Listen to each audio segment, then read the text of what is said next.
Olá, hoje nós temos um bate-papo especial com a doutora Maria Aparecida Queiroz Pereira. Ela é mastologista, 31 anos de dedicação ao serviço público, sendo que mais de 20 anos no serviço de mastologia do Hospital de Base. Durante esse período, ela chefiou o serviço por algum tempo e é uma das maiores autoridades em mastologia e patologia mamária do Distrito Federal. Então é um prazer enorme tê-la aqui conosco, doutora Aparecida, para a gente bater um papo sobre o Outubro Rosa que nós estamos celebrando e queria saber a sua opinião sobre o Outubro Rosa, qual a importância dele, por que é que ele existe, para conscientizarmos a nossa população sobre esses aspectos. Obrigada pelo convite, eu sou agradecida por estar aqui e é sempre bom falar sobre o câncer de mama, principalmente no Outubro Rosa, que é uma data que já se Consagrou.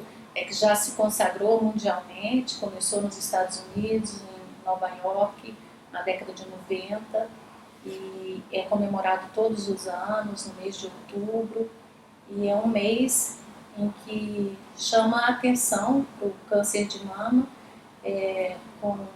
para que ocorra um maior esclarecimento, maior conscientização da população de uma maneira geral, das autoridades de serviço público que são responsáveis, né, pelos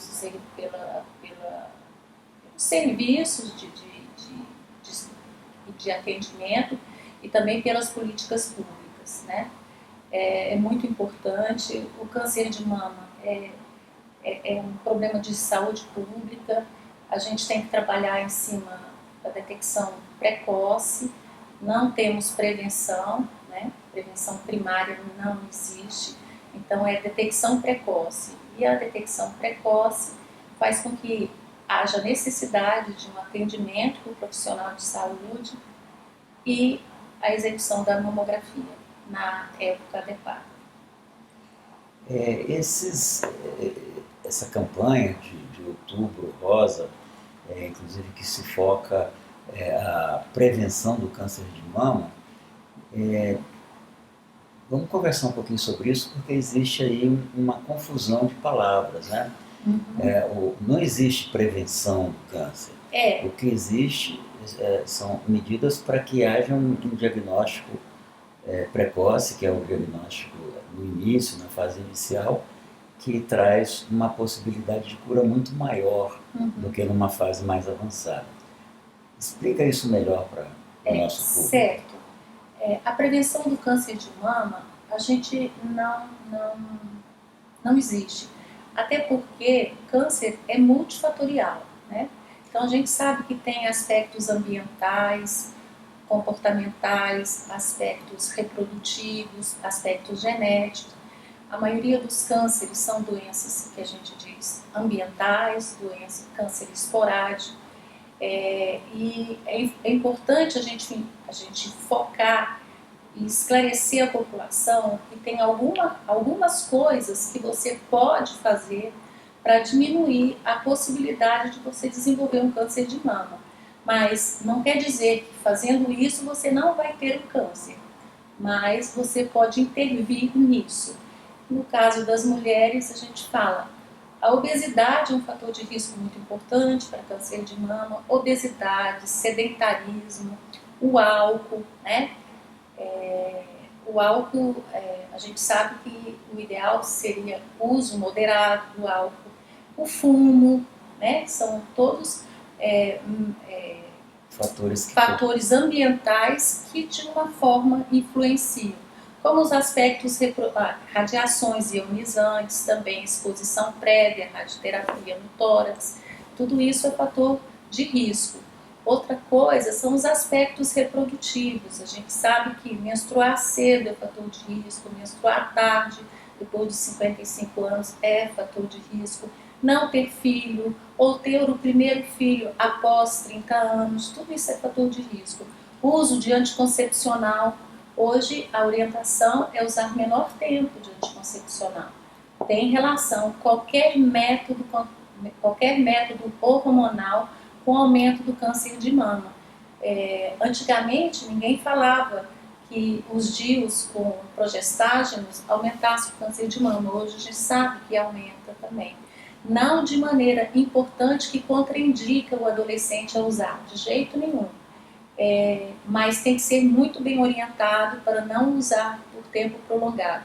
Assim como a terapia hormonal, que é um ganho importante que nós mulheres tivemos nos últimos anos, a gente sabe que o uso de hormônio por mais de 5 anos aumenta o risco de câncer de mama e que esse risco vai diminuir quando a paciente deixa de ser usuária, né?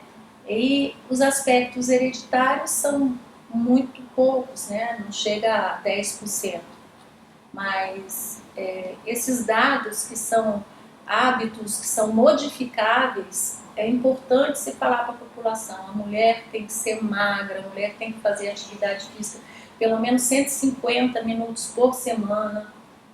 E isso aí a gente pode intervir. Eu não posso intervir na primeira menstruação, que é a menarca, eu não posso intervir na idade de mulher ter filho, que hoje a gravidez está muito mais tarde, quando tem e tem poucos filhos, né? Tem coisas que você pode modificar no ambiente, tem coisas que não tem como intervir. Que não tem como intervir. Pois é, e essa conscientização é muito importante para as pessoas, para as famílias de modo geral, né?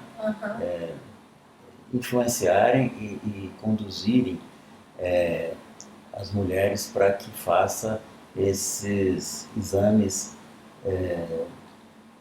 de diagnóstico, né, de rotina, porque a descoberta de um câncer na fase inicial, ele é próximo de 100% de cura, né? Ele é muito mais tratável, né? E muito menos oneroso do Estado também. É um fator importante, né? Um fator muito importante. A gente sabe que as filas nos hospitais públicos são grandes, né? São grandes. Tanto para fazer esses exames, quanto para fazer o tratamento quando diagnosticado. Se esbarra em diversos fatores que dificultam esses procedimentos, principalmente a falta de estrutura, de recursos humanos, de equipamentos de diagnóstico, né? Dentro da sua vivência aqui em Brasília, quais são esses fatores que dificultam o acesso das pessoas ao hospital público? No momento, a gente tem uma demanda reprimida muito grande, né? Porque em março de 2020 começou a pandemia. E em 2020 e 2021, o número de exames caíram assim, assustadoramente. E isso inclusive tem um trabalho recém-publicado do pessoal de Ciências da Saúde, São Paulo, mostrando isso, o impacto disso no atraso do diagnóstico.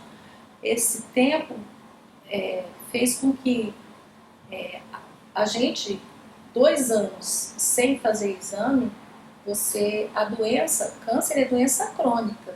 Então, a tendência é você pegar cada vez mais por conta desse atraso. A gente já tinha uma realidade de diagnósticos avançados, e essa pandemia, com certeza, os diagnósticos vão ser retardados, né? Estão retardados, né? E a doença possivelmente encontrada vai ser doença mais avançada. Isso, o tratamento é mais agressivo e é mais custo para o serviço público.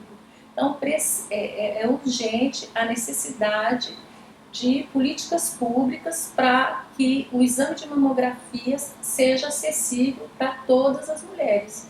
É muito difícil, não é fácil em Brasília.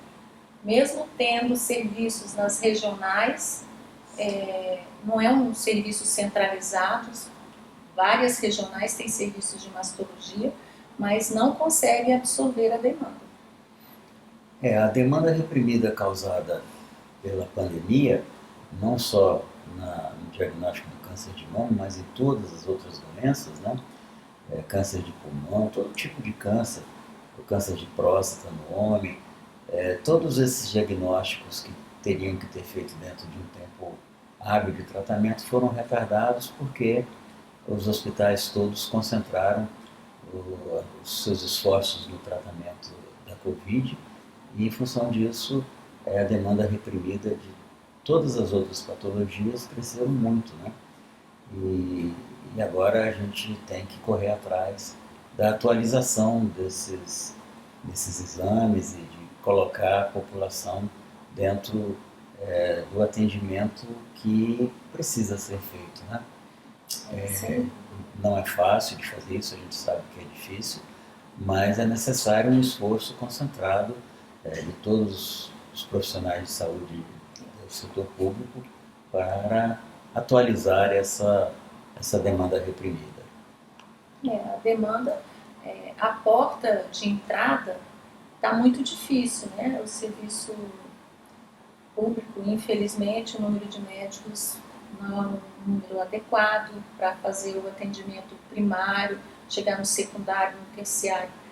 E com isso, a gente tem hoje fila para fazer tratamento quimioterápico. Então, a paciente com um tumor avançado, que precisa fazer uma quimioterapia neoadjuvante, quer dizer, uma quimioterapia antes do tratamento cirúrgico, ela vai enfrentar uma demanda de 3 meses de espera, 2, 3 meses. Isso pode significar uma evolução da doença significativamente maléfica para essa paciente, né? E dificultar a sua cura e até mesmo levá-la a uma situação de morte. De risco, né? E que seria evitável, né? Se tivesse uma intervenção no momento adequado. Mas para isso a gente precisa de políticas públicas, né? Que foquem nessa área. Já que o câncer de mama, 1/4 dos cânceres que ocorrem em mulheres é o de mama. Então, é saúde pública. E o câncer de mama em homem? Vamos falar um pouquinho sobre ele? É muito raro. Normalmente, ele ocorre numa idade mais avançada do que ocorre nas mulheres e em torno de 100 cânceres de mama em mulher para um câncer de mama em homem. Né? O tratamento é um tratamento também multiprofissional, mas é raro, não é frequente. Ok. O que mais? O mutirão. Aqui em Brasília, doutora Aparecida, a gente tem já há muitos anos o mutirão de tratamento, principalmente da fase terminal do tratamento, que é a reconstrução mamária, e é feito um mutirão já há 8 anos, pelo menos. Eu digo isso porque eu participei de todos eles e me lembro de 8. E o local principal onde ocorre esse mutirão na rede pública é o Hospital Regional de Tabatinga, o Hospital Regional da Ceilândia e também no Hospital de Base, já foi palco desses mutirões. E atualmente está ocorrendo no Hospital Regional da Ceilândia e também no Hospital Regional de Tabatinga. Essa semana em Tabatinga e na próxima semana no Hospital da Ceilândia.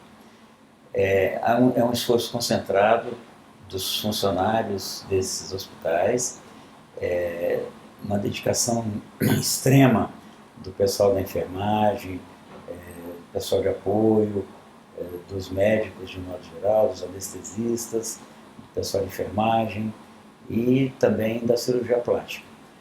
E a mastologia tem participado muito no tratamento desses pacientes e também a cirurgia plástica com a reconstrução imediata, que é um tratamento já assegurado por lei para os pacientes que têm a doença. É um direito, né? É um direito e tem respaldo legal. A reconstrução tardia, a reconstrução imediata e o tratamento completo.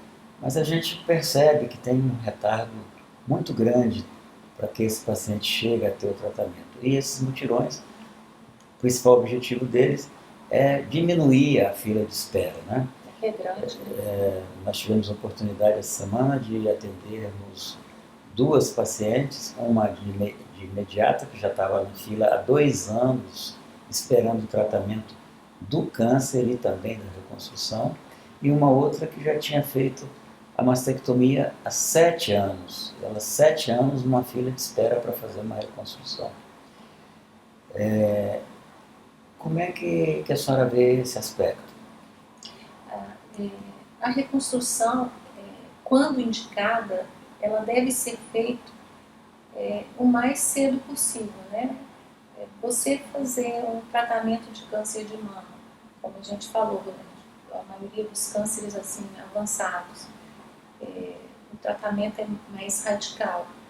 Uma mastectomia é uma mutilação, né?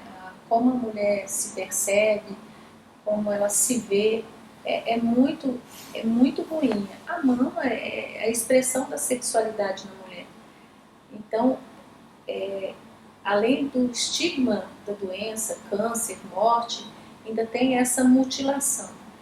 Então, a reconstrução, ela faz parte como tratamento, no meu entender, como qualidade de vida da mulher pós o câncer. Ela tem que tratar o câncer e ficar bem com ela. É um pouco diferente a visão do passado, que o importante era tratar a doença. Agora não, é tratar a doença e a mulher estar bem, é ter qualidade de vida pós-tratamento do câncer. Então eu vejo como assim, importantíssimo e deveria ser assim, um direito mesmo assegurado.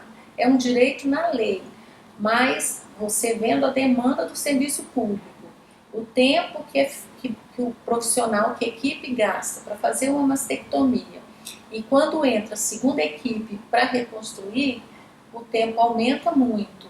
Então, você tem uma redução de horários de centro cirúrgico.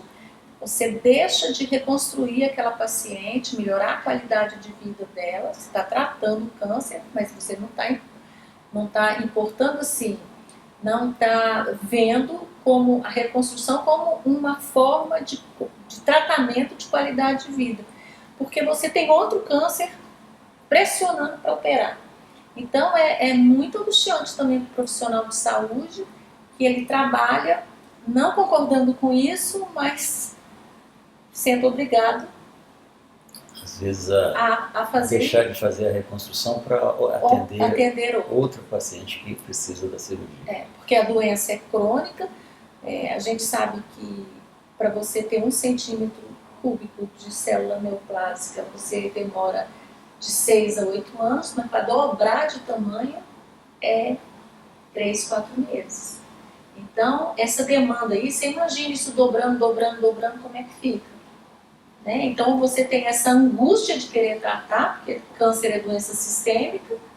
Você sabe, eu estou perdendo a oportunidade de trabalhar em tratar enquanto a doença é uma doença local, local regional, e eu vou deixar essa doença evoluir para ser uma doença sistêmica porque eu vou reconstruir uma paciente. Então a situação ideal é que tivéssemos mais disponibilidade para tratamento integral, de salas de cirurgia e de equipes para dar esse tratamento integral, né? É um tratamento integral. De profissionais de saúde da equipe inteira teria que ser contemplado de um número maior para que pudesse dar vazão a todos esses pacientes no seu tratamento integral. O número de profissionais de saúde, materiais, não é? Porque não é só ter os profissionais de saúde, a equipe médica, enfermagem. A gente precisa de horas de centro cirúrgico, a gente precisa de horas de sala de cirurgia. Medicamentos de anestesia, aí materiais custo, cirúrgicos, né? De modo geral, tudo tem um custo muito elevado, né? E que na realidade que a gente vive, isso não é possível e agora, por enquanto. A gente sonha. Sonhar nunca faz mal, né? Ok.